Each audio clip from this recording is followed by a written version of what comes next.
এ ধরনের স্কিনকে সাধারণত গ্লাস স্কিন বলে।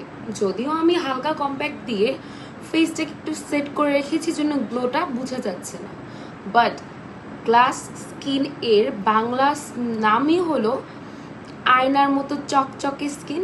তো আমাদের ফ্যান্সি স্কিন কেয়ার প্রোডাক্ট নিয়ে আসছে অসাধারণ একটা জিনিস, সেটা হলো এই বারটাই তো একটা আলাদা গ্লেজ দিচ্ছে। তো এটা হলো আমাদের আয়না সোপ। আয়না সোপটা ইউজ করার ফলে আপনার স্কিন গ্লাস স্কিন হতে বাধ্য। এটা যেরকম চকচক করছে ঠিক সেভাবেই আমাদের স্কিনটাকেও এটার দিনে 2 বার ব্যবহারের মাধ্যমে চকচকে বানিয়ে ফেলতে পারেন।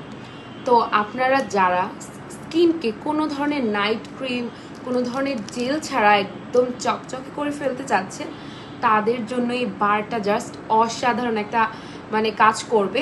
আমি এটাকে ইউজ করছি, এটাকে দিনে 2 বার ইউজ করলে আপনি ডিফারেন্সিটা নোটিস করতে পারবেন। এইটা আপনার স্কিনের যে কোনো দাগ ধব্বা খুব দ্রুতই একদম লাইট করতে সাহায্য করবে। প্লাস এই যে আমার স্কিনে মিনি একটা টাইনি একটা দাগ দেখতে পাচ্ছেন, এটাকেও আমি এটা দিয়ে দূর করে ফেলবো। জাস্ট কিছু ভিডিও আপনি একটু নজরে রাখবেন, দেখবেন যে 2 দিনের মধ্যে জাস্ট এই স্পটটা গায়েব হয়ে গেছে। তো আপনারা যারা স্কিনকে একদম বাটার স্কিন, গ্লাস স্কিন করতে চান, আমাদের ফ্যান্সি স্কিন কেয়ার প্রোডাক্ট পেজের আয়না সোপটা নিতে একদমই ভুলবেন না। আয়না সোপটা আপনার স্কিনকে গ্লাস স্কিন করে